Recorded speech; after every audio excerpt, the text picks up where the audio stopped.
दोस्तों, मैं बात ईरान की करने वाला था कैप्सूल में, लेकिन फिर पाकिस्तानियों ने इतनी बड़ी भीख मांग ली कि हमें पूरी एडिटोरियल लाइन चेंज करनी पड़ी। हम कैसे अप्रोच करते हैं किसी खबर को, पूरा खबर ही चेंज करनी पड़ी।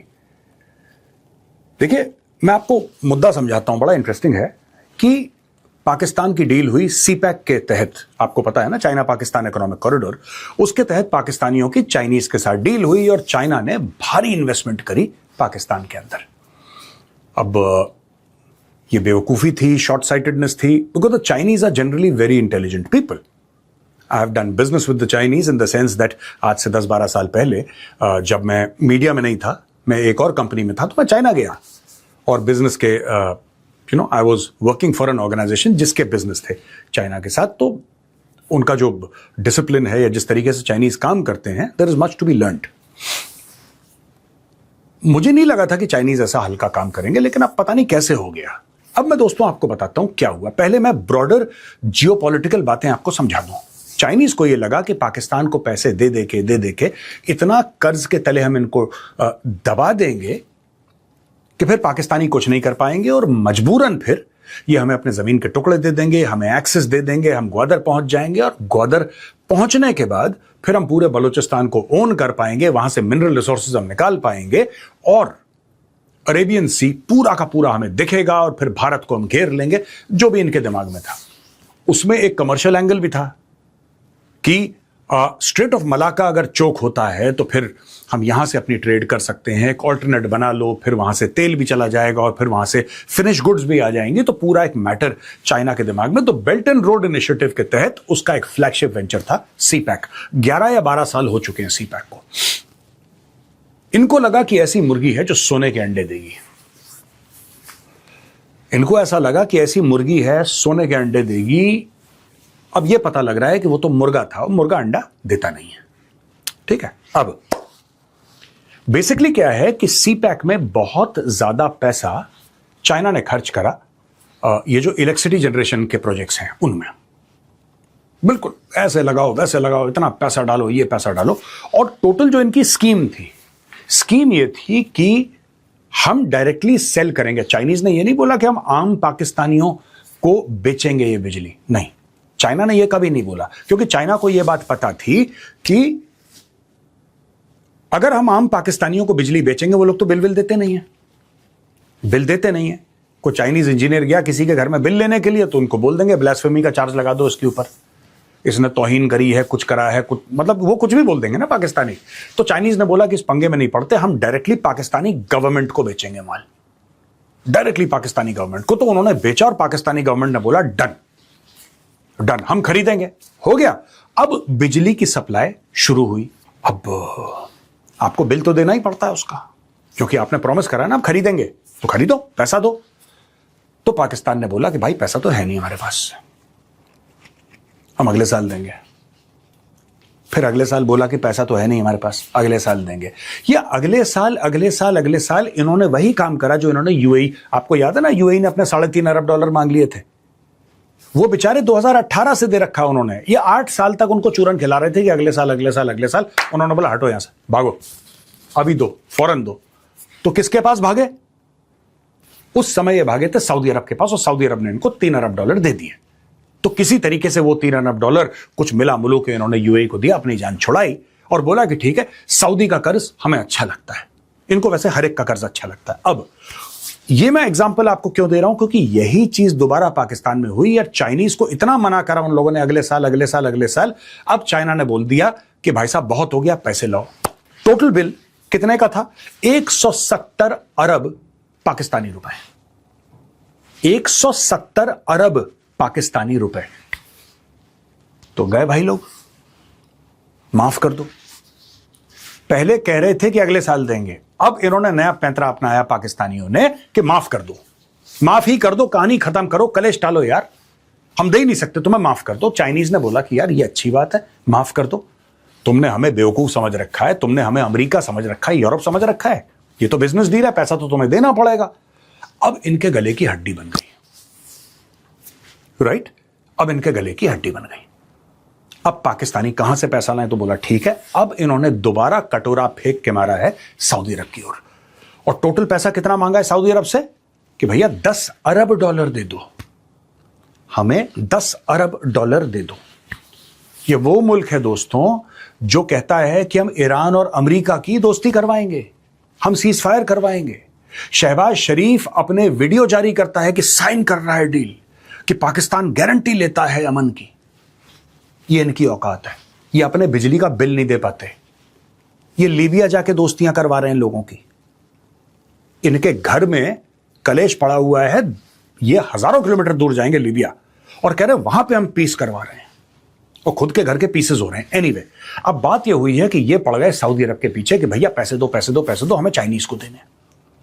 यानी कि एक चाइना का लोन चढ़ा हुआ है, ठीक है, चाइना का लोन चढ़ा हुआ है, और उस पे चाइनीज कह रहे हैं कि जब जब तुम डिफॉल्ट करोगे या जब जब तुम पे नहीं करोगे उसके ऊपर ब्याज लगेगा।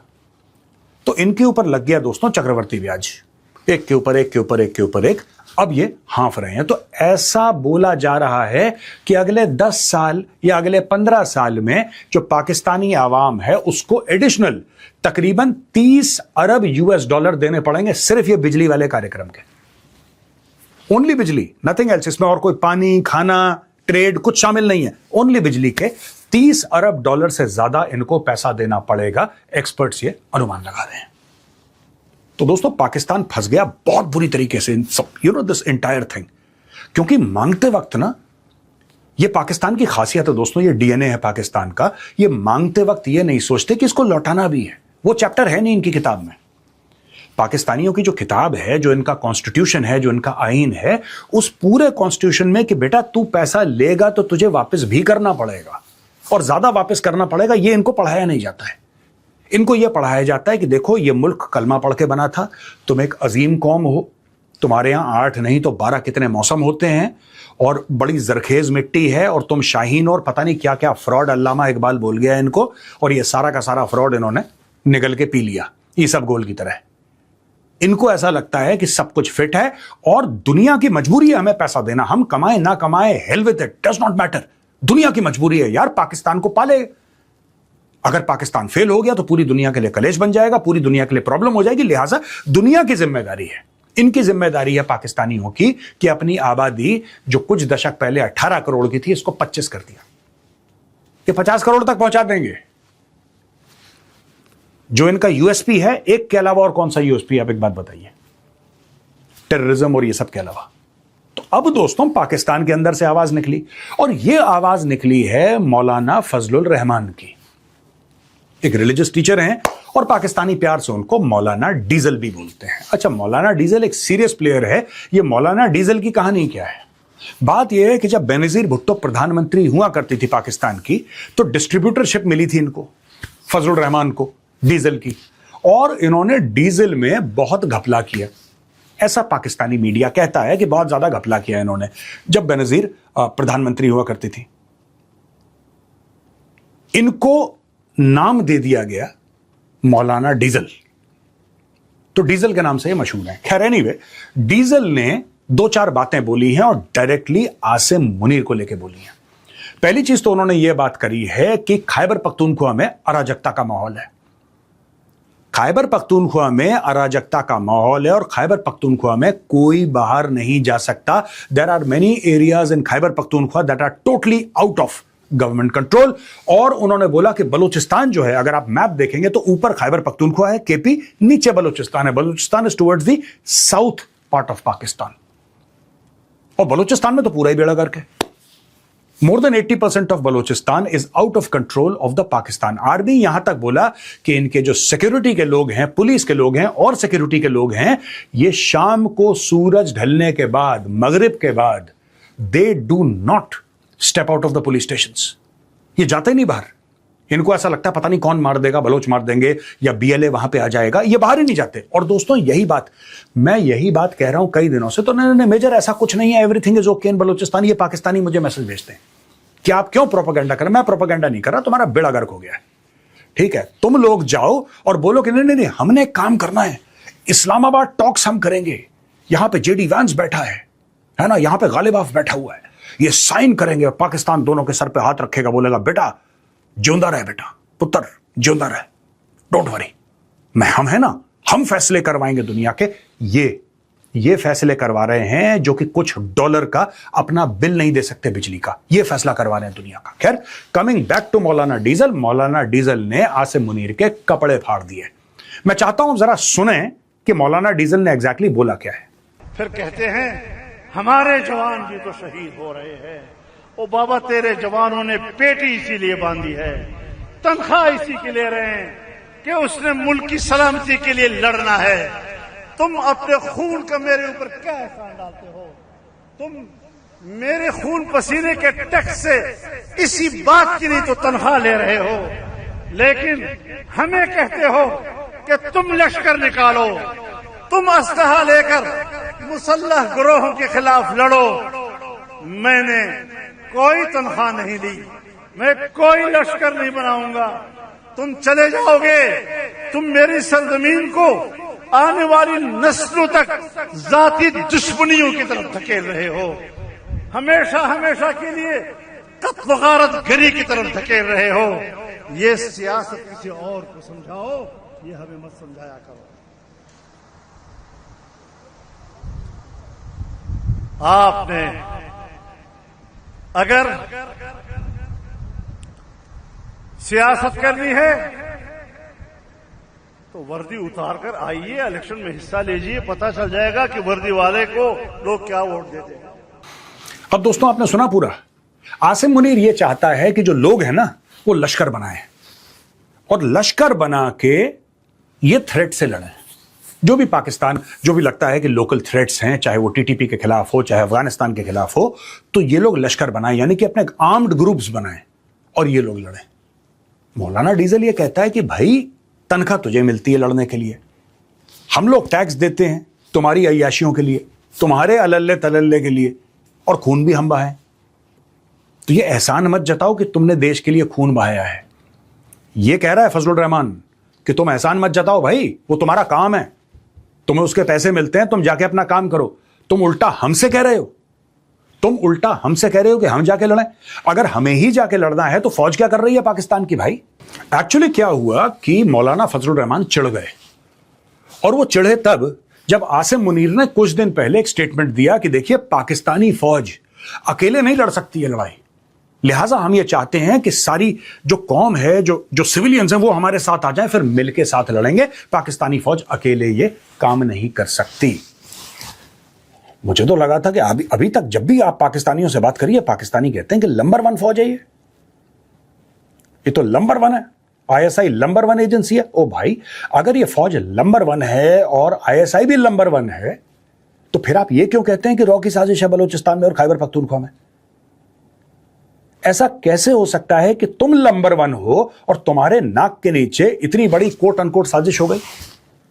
या तो तुम झूठ बोल रहे हो कि तुम नंबर 1 हो और एक्चुअली तुमसे बड़ा नालायक दुनिया में कोई नहीं है, या फिर तुम ये झूठ बोल रहे हो कि वहां पे भारत मुलव्वस है।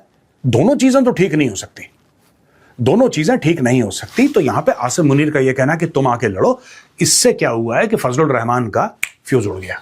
फिर मौलाना फजलुर रहमान ने एक डायलॉग मारा जिससे कि आसिम मुनीर के तन बदन में आग लग गई, और उन्होंने बोला है कि बेटा ऐसा है Munriya, if you want to do politics, take off your uniform and join politics. और ये बात बिल्कुल ठीक है कि अगर तुम्हें पॉलिटिक्स करनी ही है तो तुम वर्दी पहन के पॉलिटिक्स क्यों कर रहे हो भाई? तुम वर्दी पहन के पॉलिटिक्स क्यों कर रहे हो? तुम नेतागिरी क्यों कर रहे हो वर्दी पहन के? तुम वर्दी उतारो, सिविलियन कपड़े पहनो, आवाम के बीच में जाओ, वोट मांगो और जो बनना है बन जाओ। ये मौलाना फजलुर रहमान ने। तो यहां पे मुझे लगता है कि मौलाना साहब गलत बोल गए थोड़ा सा, और गलत इसलिए बोल गए मौलाना साहब कि देखिए, पाकिस्तानी फौज, मैं ये कह दूं आपको आसान शब्दों में कि सबसे बड़ी पॉलिटिकल पार्टी जो पाकिस्तान में है वो पाकिस्तान आर्मी है। सबसे बड़ा जो पॉलिटिकल हेडक्वार्टर्स है वो जीएचक्यू रावलपिंडी है, right? And all these people, ये पाकिस्तान आर्मी के जो जनरल्स हैं ना, जितने भी जनरल्स हैं आर्मी, नेवी, एयरफोर्स के, खासतौर से पाकिस्तान आर्मी के, ये जितने भी जनरल्स हैं, they are basically politicians and businessmen wearing a certain uniform. बस इनका यही कैरेक्टर है, इनका यही योगदान है। They are not professionals. Professional क्या? प्रोफेशनल ये मतलब नहीं कि आपको टैक्टिक्स और स्ट्रेटजी के बारे में नॉलेज है। आपका कोर प्रिंसिपल क्या है? आपका काम है सरहदों की निगरानी करना, ये आपका कोर प्रिंसिपल है।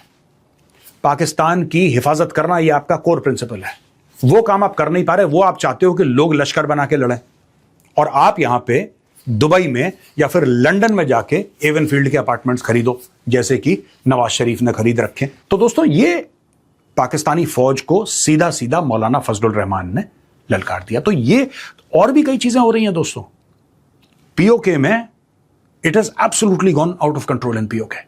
इनको समझ में नहीं आ रहा क्या करें।